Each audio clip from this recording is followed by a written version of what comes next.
Hello dear friends and subscribers, welcome to a very exciting cricket happening show as one of the biggest upsets has happened in international cricket today. Singapore, as you know, the T20 tri-series is happening in Singapore where the teams which are contesting are Singapore the host, Zimbabwe and Nepal. And yesterday, I think I spoke a bit too early when I was telling that Zimbabwe were the favorites to actually go and win the T20 tri-series in Singapore.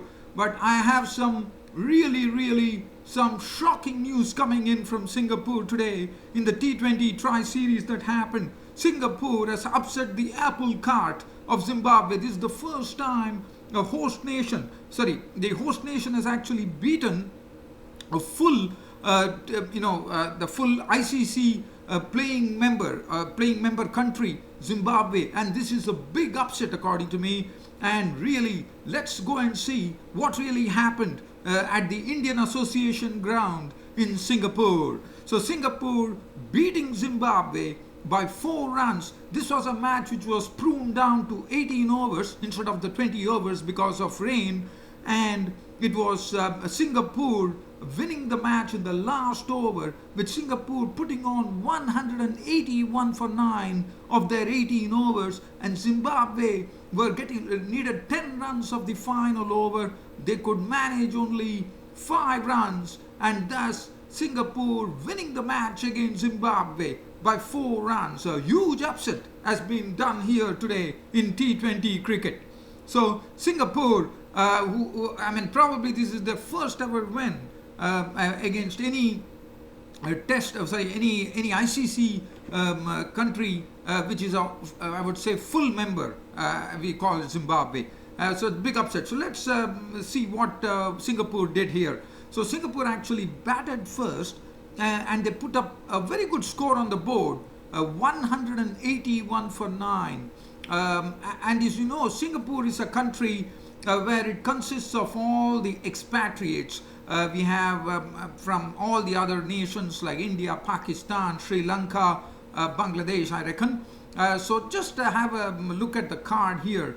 The Singapore team, first of all, let me say congratulations to the Singapore cricket team for creating a big upset in T20 cricket today. And as I said, T20 cricket is something which can go either way. It is just your day, according to me. So talking about Singapore, 181, let's see what really happened. Rohan, the opener, they had a good start.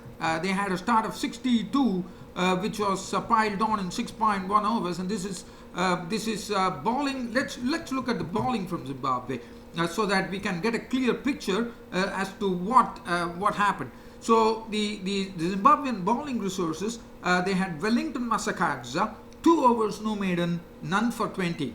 R. Nagarava, I can understand he's a sort of a rookie. He's a pace bowler, 4 overs no maiden, 2 for 48 for Nagarava. Neil Madziva, 3 overs, 1 for 32. Sean Williams, who was the captain of the team, 4 overs no maiden, 1 for 34. Ryan Burl had 3 wickets for 24 of his 3 overs. Mutimbodzi, 2 overs, none for 20. Now, one does not know whether Zimbabwe went into this match with a bit of overconfidence, because if you look at the team composition, when you look at the bowling does not, it seems that they probably rested a few players, but definitely now this T20 tri-series in Singapore is absolutely wide open. So let's have a look at the Singapore card. So Rohan run out for 39 of 22 deliveries, 8 fours in that knock. Chandra Mohan made 23 of 17, 3 fours in that.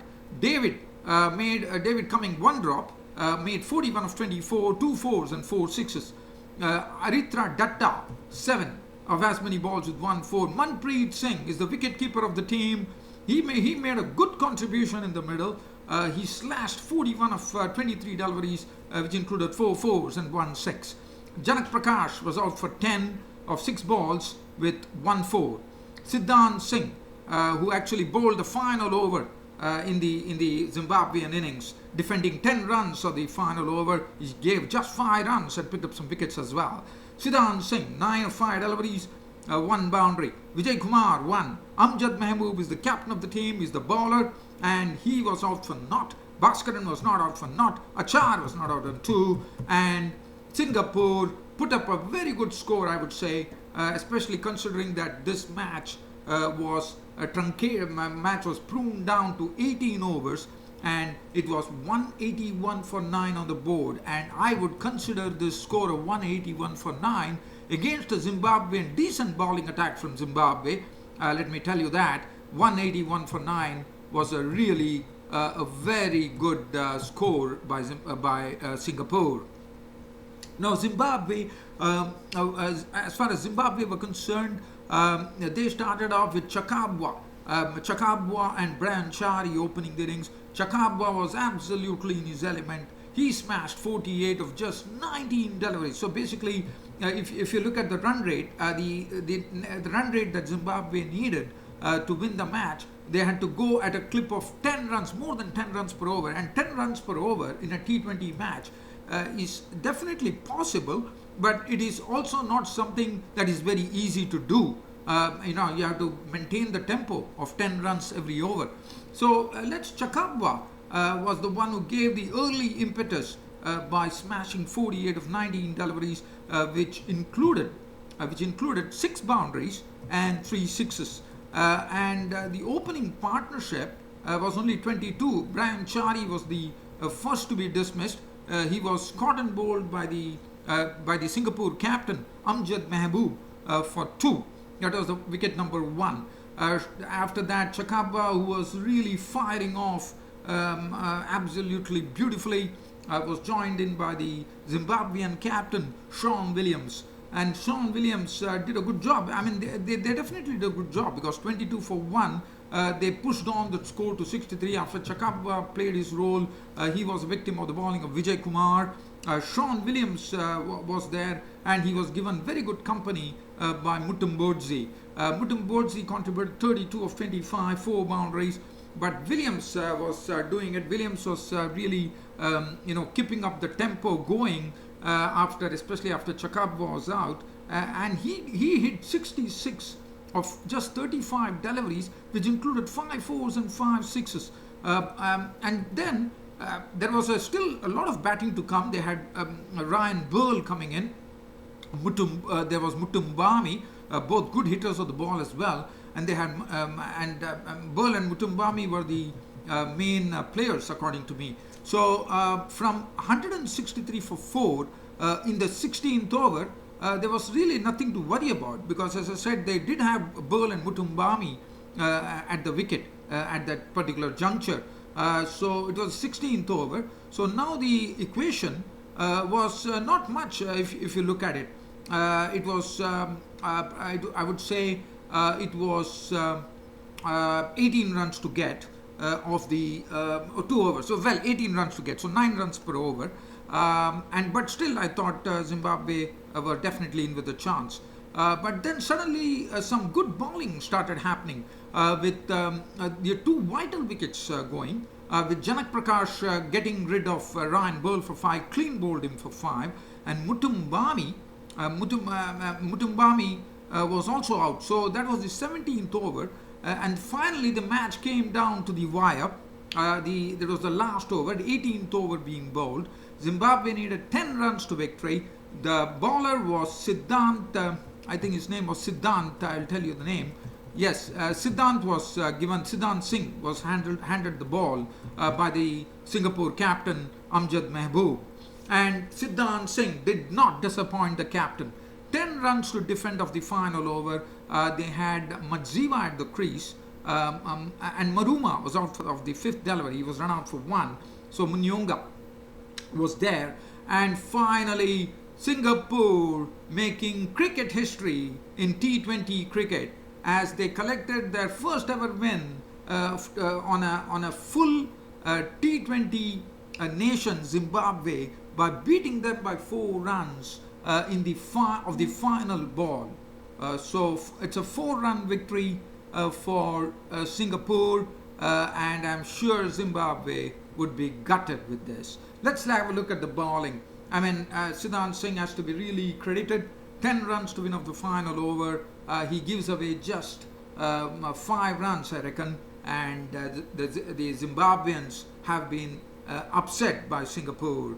And what a proud feeling for Singapore, and what a proud feeling for all the Singaporean cricketing public there. Absolutely enjoying this, no doubt about it. Amjad Mahboob, the captain, who is the pace bowler, who is the captain of the Singapore cricket team, would be a very happy man. 4 overs, no made in 2 for 20 for Amjad Mahboob. Janak Prakash, 4 overs, no made in 2 for 34. V. Bhaskaran had 1 over, 18 runs for Sean Williams, really went off for him. S. Vijay Kumar, 2 overs, 1 for 29. Siddhan Singh, the hero, I would say, because defending 10 runs in a T20 is a very difficult task. And here comes Siddhan Singh, 4 overs, no made in none for 31. David, 2 overs, got some real pasting at the hands of the Zimbabwean batsman. 2 overs, none for 31. And Char, 1 over, 1 for 9. But the man of the match, it was played at the Indian Association ground in Singapore. Sean Williams was the man of the match. But I was really surprised that Sean Williams got the man of the match, because with Singapore actually winning this match, my man of the match, I would say, not Siddhan Singh. I would have gone for probably the highest scorer in the Singapore team. There were 2 highest scorers, David and Manpreet Singh. So probably my man of the match would have been Manpreet Singh. Anyway, so that's what it is. Sean Williams was declared man of the match. But as I said, now Zimbabwe have to really work hard in this T20 tri-series. Previously, as I said yesterday, I thought they were the favorites to win the tournament with only Nepal and Singapore. But Singapore here has upset the apple cart of Zimbabwe. So the next match that I'm going to talk about, once again, just before I get into the other thing, once again, congratulations to the Singapore cricket team for having a historic victory here at the Indian Association ground in Singapore.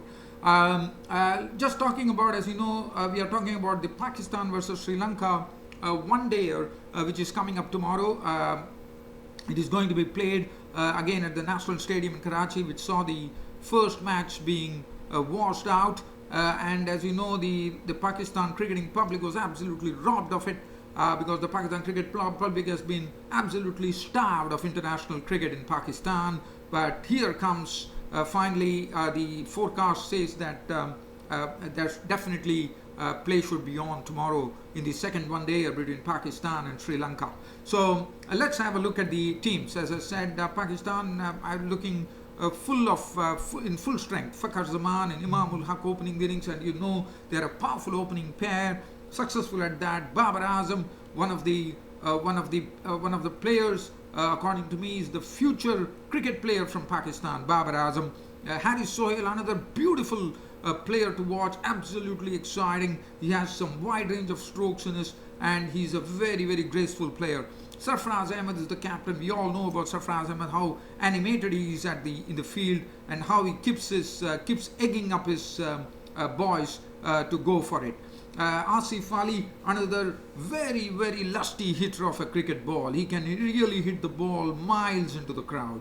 Imad Wazim, another very useful all-rounder. Shadab Khan, the right-arm leggy. And the pace bowling will be in the hands of Mohammad Amir, who has retired from Test cricket, but one-dayers are something he's concentrating on. So Mohammad Amir and Wahab Riyad, one of the potent pace combinations from Pakistan. Usman Shinwari is the other one.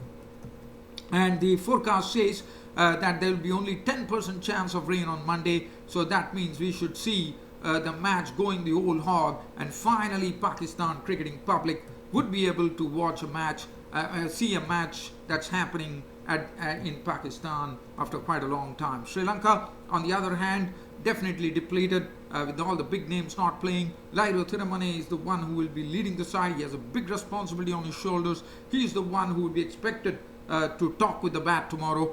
Danushka Gunathilaka, another good player, likes to go over the top initially so he can take a full advantage of the power play overs. Avishka Fernando, definitely a future Sri Lankan player in the team, no doubt about it, because we have seen this bloke play in the World Cup. He has some great stroke. I mean, he's basically a very good eye player, and when he plays the stroke, it's a really, really sweet music to the ears. And besides, the one thing that the Pakistani bowlers have to guard against is if you're going to bowl short, you may as well bowl short in a much better manner, because Avishka Fernando can easily dispatch any short balls into the fence or over the fence. He's a very capable player. He really fancies that pull shot. Sadira Samaravikrama is the wicket keeper. Oshado Fernando, according to me, is another player to watch, because I feel he is someone who plays his cricket very aggressively. Oshada Fernando. Shahan Jayasuriya is another. Dasun Shanaka is another good all-rounder. Isru Udana and Dasun Shanaka are the strong all-rounders in the Sri Lankan team. And then they have Wanindu Hasiranga. Wanindu Hasiranga is a right-arm leg spinner, slowly making his way into the international circuit. Kasun Rajita, who can move the ball at some decent pace, and Nuwan Pradeep is the genuine pace bowler in the Sri Lankan team. So definitely, as I said, tomorrow the Pakistan cricketing public is definitely going to witness international cricket on their home turf, no doubt about it. So just going away from here, let's get on to the Caribbean Premier League. The Caribbean Premier League saw a match which actually went down to the wire, where in the last ball of the final over, it was a victory for the. Let me just get on to it, and I can speak it. So the match was between St. Kitts and Nevis Patriots taking on the Barbados Tridents, and the Nevis Patriots, the St. Kitts and Nevis Patriots, winning the match by 1 run and qualifying or keeping themselves alive for the playoffs. So the St. Kitts and Nevis Patriots were the ones who batted first. The scorecard 149 for 7. The principal scorer being Shamar Brooks, who made his maiden 50 in CPL, 53 of 33 deliveries, which included 6 fours and 2 sixes. 20 apiece from Devon Thomas and Fabian Allen. And as far as the bowling was concerned, it was Hayden Walsh at 237, the right-arm leg spinner from the United States of America. Hadi Gurney, 4 overs 223. Shakib Al Hassan was simply superb with his bowling. He throttled the St. Kitts and Nevis Patriots batting order. 4 overs, 1 maiden, 1 for 14. And Jason Holder, 3 overs, no maiden, 1 for 16. Reefer went for plenty, 3 overs, 1 for 33. Now Barbados Tridents were given a target of 150 runs to win the match, and they definitely found it a bit of a struggle, barring Shakib Al Hassan, who also did a good job with the bat, making 38 of 25 deliveries with 3 fours and 1 6. Johnson Charles made 13, Alex Hales 19. Was a strong batting lineup there. Dumini was out for just 1 run, Ashley Nurse for 2, and then finally it all boiled down to the final over with Raymond Reefer at the crease, and hope was still there. But that hope could not be fulfilled, as Raymond Reefer, one thought he was doing very well. He had slammed 3 sixes in his knock of 34. He hit the first ball that he faced for a huge 6 to start off proceedings when 12 runs were required of the final over. So that was a good start for them at Raymond Reefer of the final delivery, for the first delivery of the final over. But after that, the next 5 balls, things started going against them. With Raymond Reefer, definitely a culprit, I would say, because he went for a non-existent run and had himself run out for 34 of 18 deliveries, which included 3 sixes. But after that, it was all over. It was taken over, and all that you could do is that the match was over. They were bowled out for 148, a 1-run victory of the final ball of the over, and the St. Kitts and Nevis Patriots scraping through there with a 1-run victory. Cottrell 3 for 27, Allen none for 6, Mohammad Hafiz 4 overs none for 34, Brathwaite did his good job very well, 4 overs 2 made 3 for 30, 1 for 25 for DC Drakes, Ryan Emmerich 4 overs 2 for 24, and it was Carlos Brathwaite who was named the man of the match. Well, dear fans and subscribers, it was a real pleasure describing you the cricket happenings here. Hope you all enjoyed this broadcast of mine, with more to come on my next cricket broadcast, which probably could happen tomorrow, as you know. But one thing, as I've already told you, I upload all my videos on my Twitter page. You can go on to my website, cricket www.cricket-status.com. You can have a look at my videos. Probably I might do some cricket tweets as well on Twitter, and also on my websites if I get time. I do post something on my website as well. So please keep looking at that. Your support has been tremendous. I've been enjoying your tremendous support on this cricket show, which really makes this cricket show run. And very unfortunate that I'm not being able to live up to the to my role as a daily cricket show now. It has more of become like a weekly cricket show, but nevertheless I'm still enjoying myself talking to you all, and I hope you're also doing it likewise. So meet you guys probably if not on the weekdays, probably meet you during the weekend with a real full cricket roundup. Well, this being said, it's your host Ram signing off this on a Sunday. Thank you.